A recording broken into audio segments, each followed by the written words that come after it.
Sentados como estão, ouça com atenção o que nos diz os versos 7 a 10 de Provérbios 1. O temor do Senhor é o princípio do conhecimento. Os loucos desprezam a sabedoria e a instrução. Filho meu, ouve a instrução de teu pai e não deixes o ensinamento de tua mãe, porque serão como diadema gracioso em tua cabeça e colares ao teu pescoço. Filho meu, se os pecadores procuram te atrair com agrados, não aceites. Vamos orar. Pai, nós te agradecemos por este texto que lemos e reconhecemos a necessidade da direção do teu Espírito enquanto estudamos. E nesta dependência oramos agradecidos. Amém. Eu vou relembrar algumas bases da questão familiar durante esse mês de julho, aos domingos. E nós vamos nos preparando assim para o trimestre de estudos quanto a estas questões. E hoje eu quero lhes falar sobre aquilo que a Bíblia cita como uma base bíblica, como uma base de ensino para aqueles que já têm seus filhos jovens e adolescentes, para aqueles que os filhos estão chegando na adolescência, também para avós e avós dispostos a abençoarem seus netos na adolescência e na juventude. Então é importante que nós saibamos qual é a base, da onde começamos, aonde não podemos errar, aonde é imprescindível que apliquemos as verdades. Toda a verdade bíblica é imprescindível. Mas entenda, onde é imprescindível que nós não tenhamos dúvidas quanto a como dirigir e o que dirigir na vida de nossos filhos, adolescentes e jovens, numa fase da vida que é marcada principalmente por 3 questões. A adolescência e o início da juventude pode ser caracterizado como uma fase de insegurança. Há muitas coisas a acontecer. Quando seus filhos vão crescendo, eles na infância ainda não têm uma ideia do que é esse mundo. Eles ainda na infância não têm uma ideia, nós os protegemos disso, e isso é bom. Nós não criamos uma redoma de vidro, onde esperamos que nenhuma bactéria, que nenhum vírus os contamine, não é assim. Vou usar um exemplo, quando uma criança ela é isolada completamente do convivência com outras crianças, ela não adquire anticorpos, ela não adquire as defesas necessárias. Isso é um problema. Na questão da criação dos filhos também, se paulatinamente você não expor as agruras deste mundo, se você os tenta proteger de todas as formas das agruras deste mundo, você não está colaborando para a autodefesa dele. Ele precisa aprender desde cedo o que é esse mundo. E isso precisa ser feito paulatinamente, ou seja, é um processo que nós vamos aplicando à vida deles. É como aquela antiga história, não é? Eu não sei se hoje ainda praticamos isso, mas antigamente a mamãe e o papai deixavam para que nós fôssemos sozinhos, primeiro na casa do vovô e da vovó, que a maioria das vezes era ali do lado, depois num amiguinho 2 ou 3 casas adiante. Quando crescíamos, numa mercearia, na padaria, que era na outra esquina, e assim eles iam soltando a corda. Cada vez a gente ia mais longe. Eu lembro da primeira vez que eu andei de ônibus sozinho, lá na Grande Porto Alegre. Que mundo incrível, mas que mundo assustador também. Mas paulatinamente meus pais soltavam a corda. Não é? Os pássaros são criados para voar e os filhos são criados para viver. E nós precisamos soltar essa corda, mas sabendo que a insegurança é uma marca deles, e por isso precisa ser paulatino. Dentro dos nossos adolescentes e nossos jovens, no início da sua juventude, a instabilidade é uma marca. São instáveis. Creio que quantos de vocês já passaram ou vão passar ainda pela família, indo visitar uma outra família, alguma outra pessoa, e por alguma razão o filho ou a filha adolescente se negam a entrar na casa da família. É o medo que domina o coração e ainda torna instável. Isso não é um bicho de 7 cabeças, nenhuma coisa de todo mundo, e por mais que desagrade aos pais, é algo real. Vai acontecer pela instabilidade. Às vezes o adolescente, por uma pequena espinha aqui no rosto, não quer que ninguém o veja. Ainda está dentro da normalidade. Ou seja, nós devemos entender também a instabilidade de humor, de ânimo, de processos, de planos, assim como compreender a vulnerabilidade. Adolescentes e jovens no início da sua juventude ainda estão vulneráveis às coisas deste mundo. O mundo ainda é um bicho de 7 cabeças em muitos aspectos. E quando não é, ainda não há o reconhecimento dos reais perigos que existem. Ainda não há o reconhecimento das questões que são ameaçadoras verdadeiramente à vida. Então nunca se esqueça disso. Insegurança, instabilidade e vulnerabilidade são processos pelos quais eu e você já passamos e que nossos filhos passam hoje e que seus filhos irão passar daqui a algum tempo. E acima de tudo, então, o que é necessário é sabedoria e paciência com quem está aprendendo todas essas coisas. Sabedoria e paciência naqueles que estão começando a entender como esse mundo funciona. Você pode me argumentar da seguinte forma: mas pastor, os meus pais foram colocados para trabalhar com 13, 14 anos, foram obrigados a fazer isso ou aquilo com tal idade. Daí você diz assim: ninguém morreu por causa disso. Sim, concordo com você. Ninguém morre por causa disso. Mas também o fato de não morrerem não é um atestado de idoneidade a que essas atitudes foram boas. Nem sempre o que não nos mata é bom. E muitas coisas que foram feitas aos nossos pais, talvez foram feitas a nós, não se adequam mais ao mundo em que vivemos. Entende como as coisas mudam. E questões que não representavam perigo no passado, hoje podem representar. E questões que eram seguras no passado, podem não o ser hoje. Então nós temos que entender que o mundo é dinâmico, se transforma. E que nesse processo que nós olhamos para o passado dizendo, fui criado assim, isto e aquilo, nós na maioria das vezes ignoramos a quantidade enorme de cicatrizes, de feridas que essas pessoas do passado carregaram. Ignoramos que o processo que foi usado com eles também gerou feridas e gerou ferimentos. Então nós devemos ser cientes disso. Poupar os nossos filhos? Não estou dizendo isso a vocês. Mas ter sabedoria no andar com eles. A Bíblia, ela vai lançar diante de nós 3 questões importantíssimas quanto à criação de filhos jovens e adolescentes, quanto à instrução de filhos jovens e adolescentes. Ou seja, são 3 áreas específicas nas quais nós precisamos sempre ensinar, reforçar e realmente estabelecer essas verdades no coração deles. Verso 7 traz a primeira.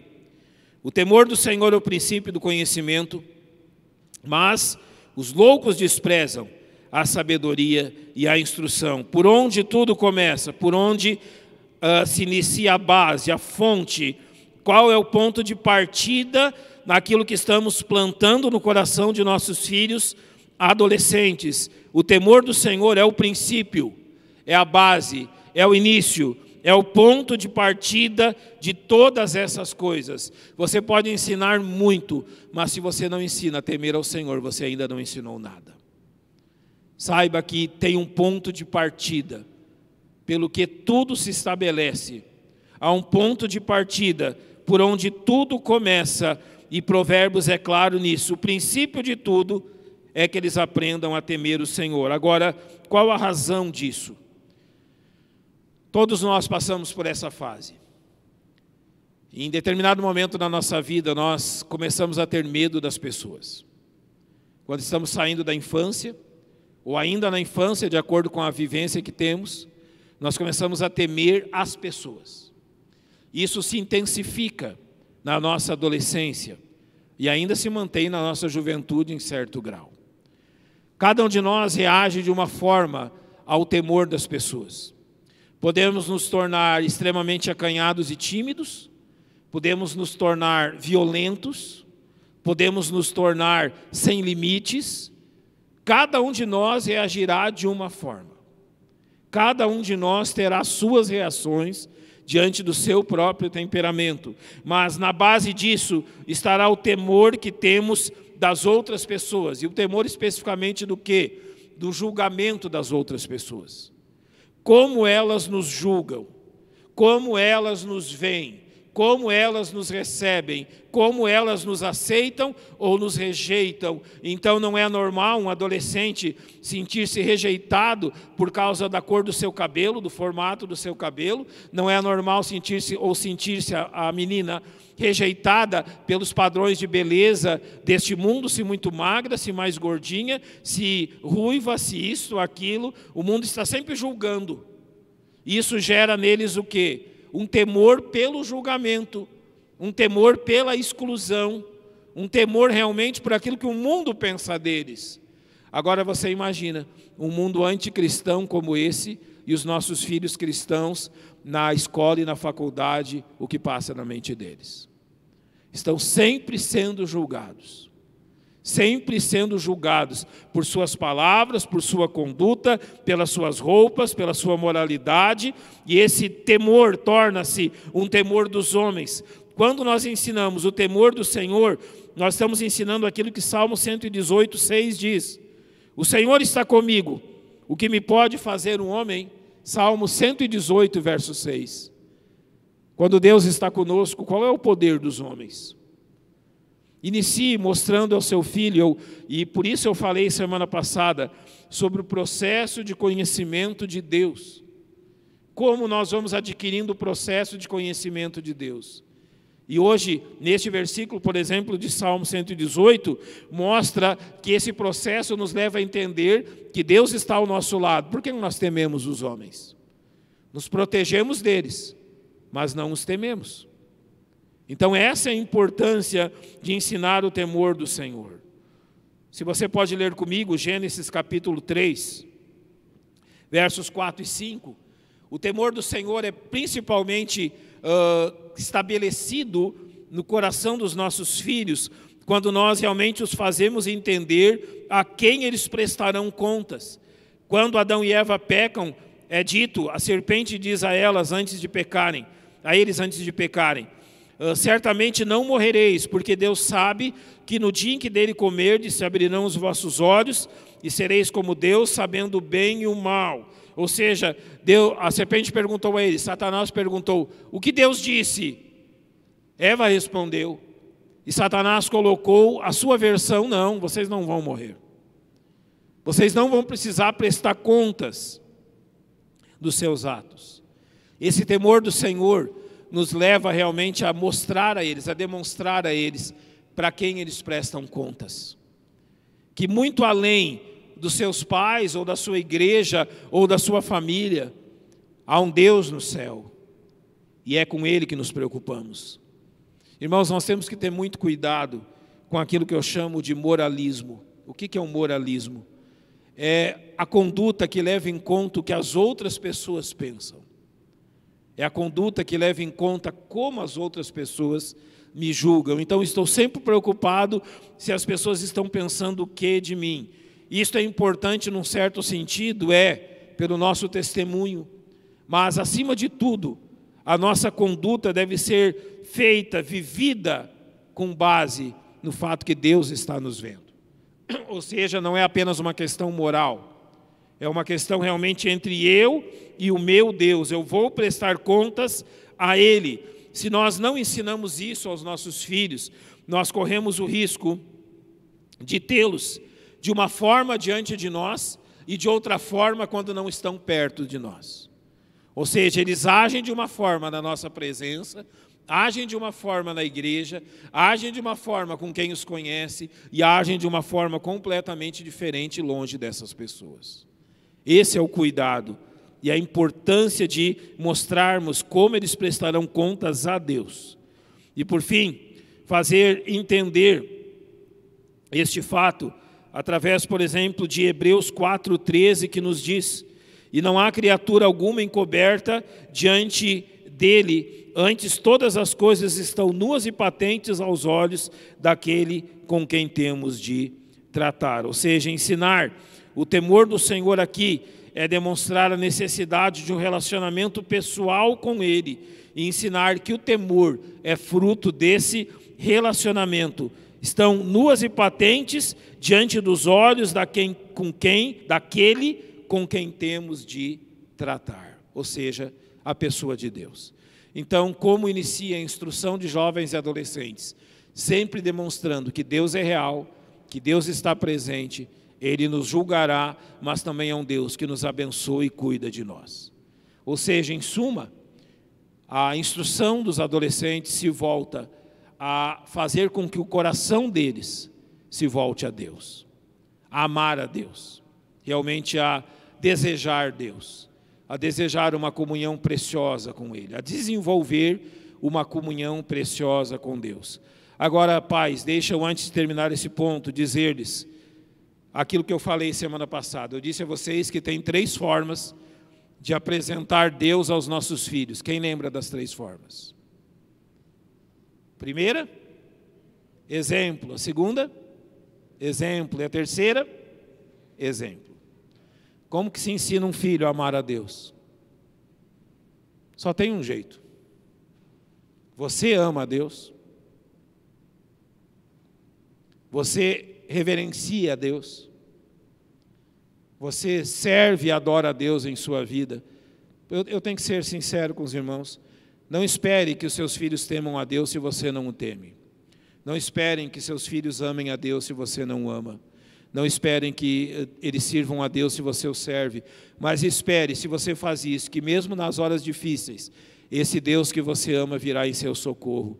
Quando você pensa que perdeu o coração deles, Deus está lá pronto a resgatá-los. Esta é a verdade. Só tem um jeito de ensiná-los a amar a Deus. É como? Amando a Deus.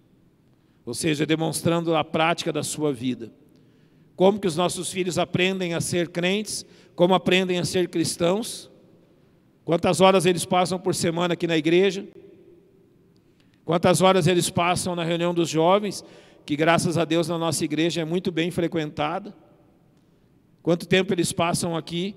O tempo suficiente para serem instruídos, mas para serem treinados, o tempo suficiente é em casa. Eles precisam aprender a ser cristãos em casa, observando você, observando a sua vida. Passemos à segunda questão, agora já no verso 8, Provérbios capítulo 1, verso 8. Filho meu, ouve a instrução de teu pai, não deixes o ensinamento de tua mãe, porque serão como diadema gracioso em tua cabeça e colares ao teu pescoço. Agora nós entramos na questão de que é importantíssimo estabelecer a obediência aos pais como fonte de bênção na vida de nossos filhos adolescentes e entrando na sua juventude. Filho meu, ouve a instrução de teu pai. Há aqui um direcionamento, aquele que é um processo de fornecer uma lição que ajudará os nossos filhos a entender o que se passa ao redor deles. Então isso é feito como? Oralmente. Ouve a instrução, ouve as palavras e não deixe o ensinamento de tua mãe. Isto no Novo Testamento é chamado de noutese, ou seja, confrontação noutética. Eu já falei sobre isso aos irmãos, os irmãos têm uma mensagem sobre isso no YouTube, no canal do YouTube da nossa igreja. O que ensinar aos nossos filhos. Então, aquilo que a palavra de Deus aqui no verso 8 está frisando, é o ensinamento através de palavras, é o ensinamento através de instrução, é o ensinamento através de um relacionamento pessoal com o seu filho. Ou seja, os nossos filhos jovens e adolescentes precisam ouvir a nossa voz constantemente, mas do jeito certo. Eis a questão. Nós não podemos confundir ouvir a nossa voz sempre com ouvir a mesma coisa sempre. Eis o erro que tomamos. Nem sempre o modo de falar, nem sempre o que falar e nem sempre quando falar se demonstram da mesma forma. A Bíblia nos traz, pelo menos, 1, 2, 3, 4, 5, 6, 7, 8 formas de os instruirmos. 8, pelo menos. Eu creio que há mais alguns subprodutos dessas formas. Ou seja, nem sempre a forma de falar com ele será o mesmo tom, a mesma cobrança ou as mesmas questões. Por exemplo, quando falamos de instrução, nós estamos falando de fornecer lições tanto teóricas quanto práticas. Fornecer realmente algo que o ajudará a entender o que está ao seu redor. Ou seja, a instrução pode se dar por meio das experiências que já vivemos, por meio das experiências que outras pessoas viveram, por meio das experiências relatadas na igreja, relatadas na família, positivas ou negativas. Eles querem entender por que o mundo funciona como funciona. Eu vou usar um exemplo para você. Você tem um filho adolescente e talvez você tenha sido demitido do seu emprego. Tente explicar para ele o que é uma demissão. É difícil ele entender. As razões que levaram à demissão. Olha, meu filho, é porque tinha um outro funcionário lá e o patrão gostava mais dele do que do papai, e mesmo que o papai trabalhasse melhor do que ele demitiu o papai para colocar o amigo dele no lugar. Olha quantas coisas você vai surgir na mente dele. Então quer dizer que ele não era amigo do Senhor. Então começa a surgir. A instrução ensina como funciona a vida. Não de uma forma fantasiada, mas de uma forma real. E isso se dá, eu repito, paulatinamente, progressivamente. Eu vou usar um exemplo claro. Você, no ensinamento sobre as questões sexuais para o seu filho, para a sua filha, você chega aí, é assim. É assim que você faz? Meu filho, senta aqui, eu vou te falar algumas verdades. Não, é um progresso. Vem desde a infância.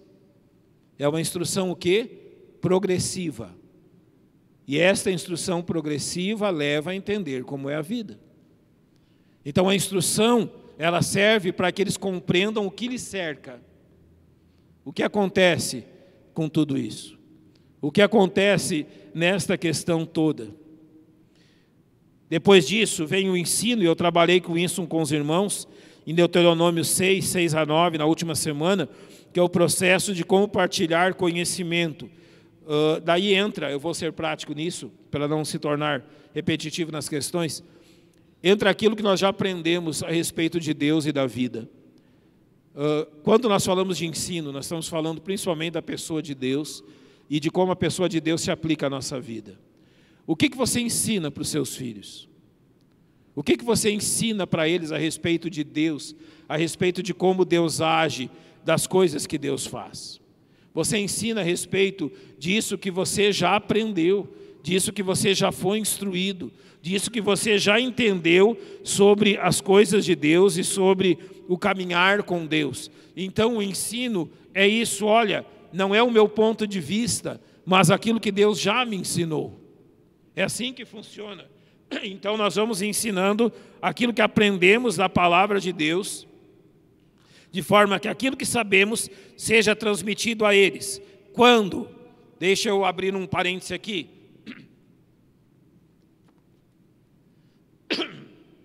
Há muitas ferramentas para isso. Eu falei semana passada. Você pode ter a ferramenta do culto bíblico doméstico, de um tempo de leitura da Bíblia, de algum livro. A ferramenta é sua, você escolhe. Há muitas ferramentas boas. Mas o ensino, em suma, aquilo que nos é encorajado, é que o ensino ocorre em todo o tempo. Se você lembrar de Deuteronômio 6, ao levantar-te, ao deitar-te, ao sentar-te, ao caminhar, às refeições, em todo momento você ensina. Então esteja atento às oportunidades de ensino. Eu vou usar um exemplo aqui, talvez banal. Nunca questões que envolvem a vida são banais, mas eu vou usar dessa forma. Poucos dias atrás, aqui no nosso estado, teve o caso Lázaro, não é? Todos vocês viram e nossos filhos viram também. O que você ensinou a partir disso para os seus filhos? Eu vi um debate na internet dizendo que muita gente comemorou a morte daquele homem. Cristãos comemoram a morte de um incrédulo. O que você ensinou para ele? Naquele caso, o que seus filhos viram, seus comentários? Tomara que matem logo esse homem. Diante de todas as atrocidades que ele cometeu, é natural que as pessoas pensem assim. Mas os filhos de Deus têm uma compreensão maior do que só esse mundo, eles pensam também na eternidade. Então, como nós usamos um caso assim para ensinar os nossos filhos as verdades sobre a vida? Toda oportunidade é oportunidade. Eles são curiosos, eles perguntam. E o que você lhes ensina então? Eu vou usar um exemplo. Quando eu era criança, uma moça solteira surgir grávida se não era o início do hecatombe, do fim do mundo, era algo parecido. E eu lembro todo o cuidado que os pais tinham para instruir os filhos a respeito dessas questões. Não é porque no nosso tempo isso adquiriu uma outra forma de ser encarado, que nós não continuamos a usar as mesmas questões para os mesmos ensinos. O que eu estou dizendo com isso? A forma que o mundo vê as coisas não muda aquilo que ensinamos aos nossos filhos. Vou usar outro exemplo. O mundo tem mudado a sua visão sobre homossexualismo. A instrução aos nossos filhos não muda, mesmo que o mundo mude a sua visão. Isso envolve toda a vida. Então preste atenção em como você pode instruí-los nessa questão. Nossos filhos também precisam de ensino, que são palavras de encorajamento, que produzem esperança e coragem. Sim, muitas vezes nossos adolescentes precisam ser encorajados a assumir riscos, encorajados a assumir realmente planos, propósitos na vida. Eles olham o mundo ainda com medo, mas podem ser encorajados a passos cada vez maiores na sua própria independência. Então, pais, não tenham medo de encorajar seus filhos a serem independentes de vocês. Temos que criá-los exatamente para isso, para voarem, e não para viverem na nossa dependência. Eu sei que cada cultura trata isso de uma forma, mas a Bíblia trata isso ensinando-os a maturidade, a enfrentarem a vida sozinhos. É importante que isso aconteça, para que os nossos filhos cresçam e saibam enfrentar as dificuldades. Também há a correção, ou seja, a linguagem da correção é aquela que determina claramente o erro e demonstra o que deve ser feito para corrigi-lo. Por vezes, a instrução dada a eles precisa ser uma palavra que corrige as suas atitudes. Agora, quando isso ocorre e como isso ocorre, evite a todo custo corrigi-los na frente de outras pessoas. A correção tem um lugar, o lar. A mesa de casa é o melhor lugar para a correção bíblica e saudável. Mas nunca diante de outras pessoas. Nunca diante de outros jovens e adolescentes. Nunca diante daqueles que vão zombar do que está acontecendo. Olha, meu pai nunca me corrige, hein? Que sabão que seu pai lhe passou. É vergonhoso. É o ambiente do lar, o ambiente da correção. É o ambiente propício, o ambiente particular, onde as outras pessoas não precisam saber o que foi corrigido ou por que foi corrigido. Ou seja, deixe para a mesa de casa as palavras de correção. Mas também é preciso a repreensão. Qual é a diferença entre a correção e a repreensão? A correção corrige atos específicos. A repreensão, o teor geral da vida, o rumo que a vida está andando. Se pudéssemos aplicá-los, nós diríamos assim: a correção, ela é usada mais vezes do que a repreensão.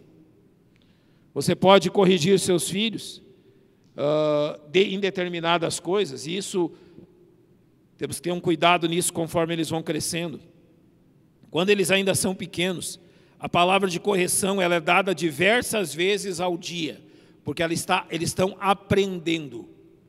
Então você os corrige diversas vezes ao dia de forma amorosa, sempre de forma amorosa, ou seja, não para intimidá-los, mas para mostrar. E as coisas mais simples, não enfie nada metálico na tomada de energia, não fica atrás do carro quando o papai vai sair, coisas simples que você vai corrigindo para a instrução deles.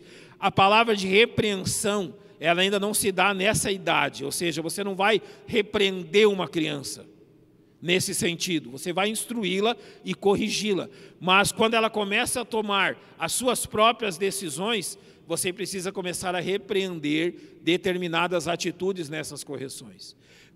Falando ainda da correção, conforme eles crescem, a correção diminui, porque se pressupõe que eles estão aprendendo algo.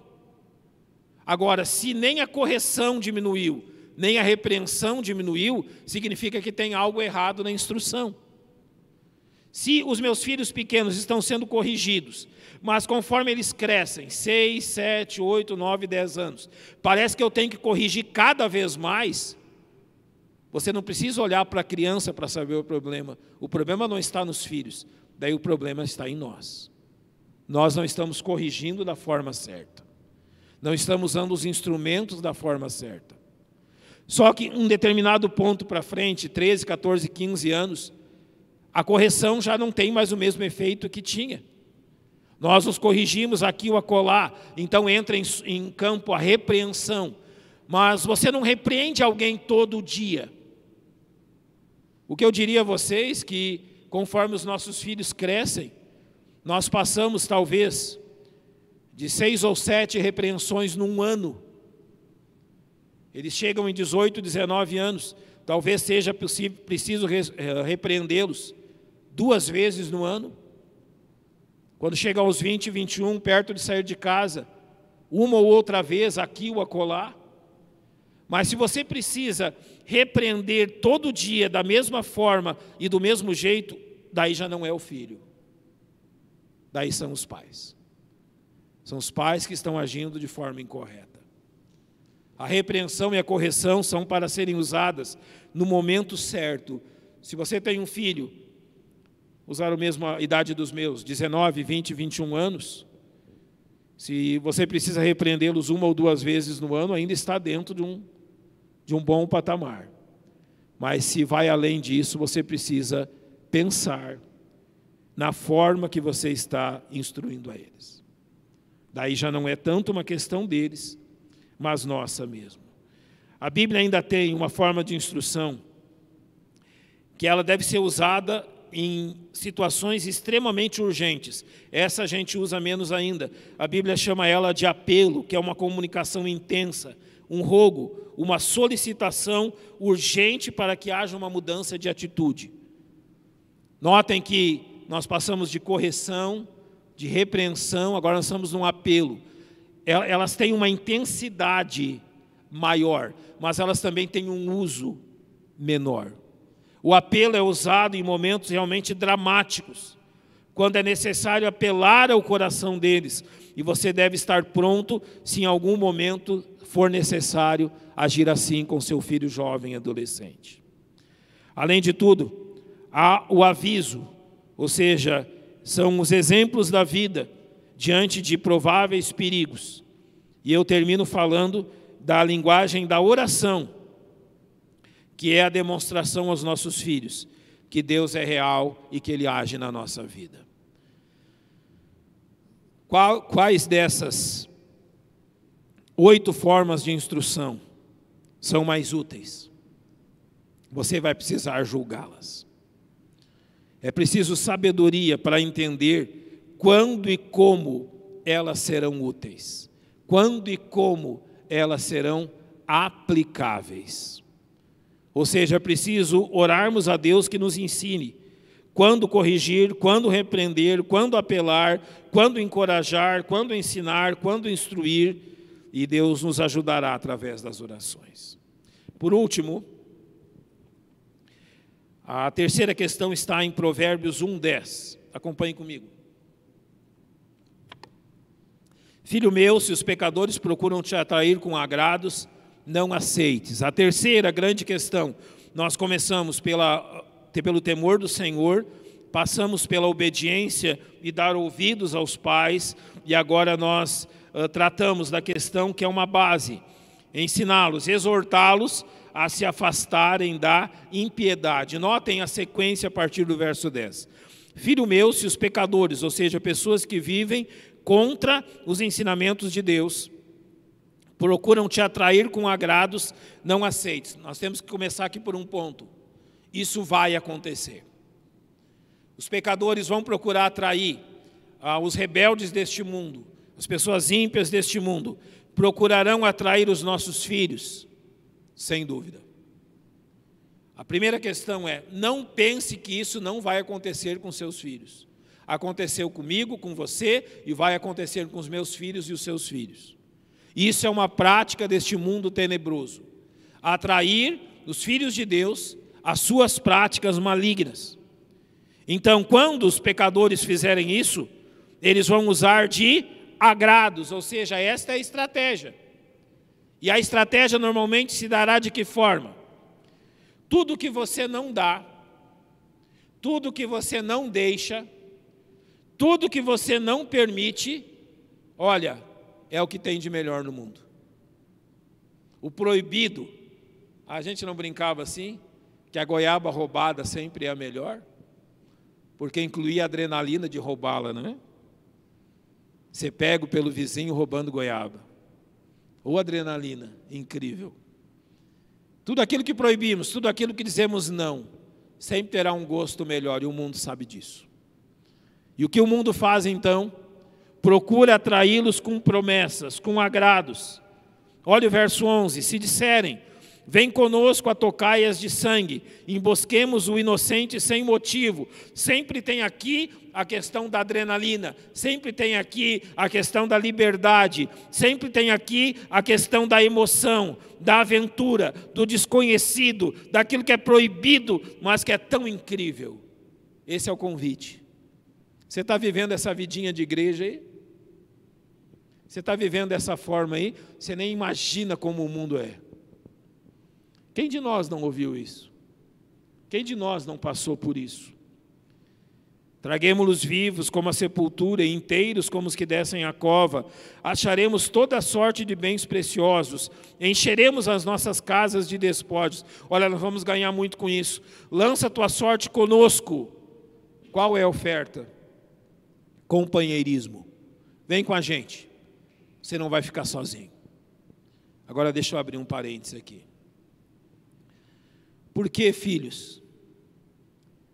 Por que adolescentes e jovens fogem de casa, abandonam o seu lar, vivem da sua forma?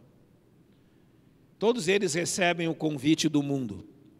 Lança a tua sorte conosco, teremos todos uma só bolsa. Olha, no final nós somos uma grande família. Vem com a gente. Aqui você não é abandonado como seus pais lhe abandonaram. Por que os adolescentes fazem isso? Em primeiro lugar, porque eles foram abandonados dentro de casa. Essa é a razão. Por que eles se rebelam? Porque realmente fogem de casa, porque tem uma vida em casa e outra fora, agora tem uma vida secreta. Todas as questões que você disse não. Tem uma vida longe dos seus olhos, porque, em primeiro lugar, eles foram abandonados dentro de casa. Rapazes e moças, perdem das suas famílias realmente o companheirismo, o direito de serem ouvidos, expressarem seus pensamentos, falarem com seus pais, terem uma intimidade que vão encontrar na rua, vão encontrar nos ímpios. Por que eles fazem isso? Porque às vezes a gente não tem a sensibilidade de entender o que eles precisam. Seus filhos precisam encontrar em casa a estabilidade que o mundo vai lhes oferecer de forma enganosa. Por isso é preciso ter muito cuidado para que o lar seja um lugar de amor e de aceitação. Para que o lar seja um lugar de amor e realmente onde eles se sintam acolhidos e encorajados. Porque se nós não fizermos isso, o mundo vai fazer. O mundo vai dar o que nós não damos em casa. E é preciso ter muito cuidado com isso. É preciso realmente ter muita atenção a isso. Porque ou eles vão copiar a nós, ou eles vão copiar o mundo. Mas eles vão copiar alguém. Não tenha dúvidas disso. Por isso, filho meu, não te ponhas a caminho com eles. Desvia o teu pé das suas veredas, é a instrução que é trazida. Porque os seus pés correm para o mal e se apressam a derramar sangue. Ou seja, a instrução aqui nem uma correção, nem uma repreensão, mas um aviso, uma instrução. Olha, não faça, não. A instrução é: não ande com eles. Desvia o teu pé. A razão é porque os seus pés correm para o mal e se apressam a derramar sangue. Ou seja, porque o final deles é ruim. É tudo uma grande ilusão. É realmente uma forma ilusória de viver. É a pressa da vida. É a pressa por provar a vida. É a pressa por coisas que têm que ser conquistadas no seu tempo. Nós precisamos ensinar isso para eles. Tudo tem o seu tempo. E os passos não precisam ser precipitados. Na verdade, é inútil estender-se a rede ante os olhos de qualquer ave. No entanto, estes armam ciladas contra o seu próprio sangue e espreitam suas próprias vidas. A instrução aqui é muito prática, eu vou demonstrá-las através de algo que eu aprendi com meus amigos do norte do país. Quando era menino, depois tem que apagar essa parte, tá? Eu acho que não era só eu que caçava animaizinhos aqui para comer, não é? Sempre tinha. Menino gosta de caçar, não é? E no Rio Grande do Sul a gente sempre fazia isso. Até tinha temporada de caça. Mas eu era curioso para saber como fazia armadilhas, né, para pegar certos animais. E daí, a primeira delas que você aprende a fazer é a arapuca. E eu achava que eu tinha que fazer a arapuca assim, do meu jeito.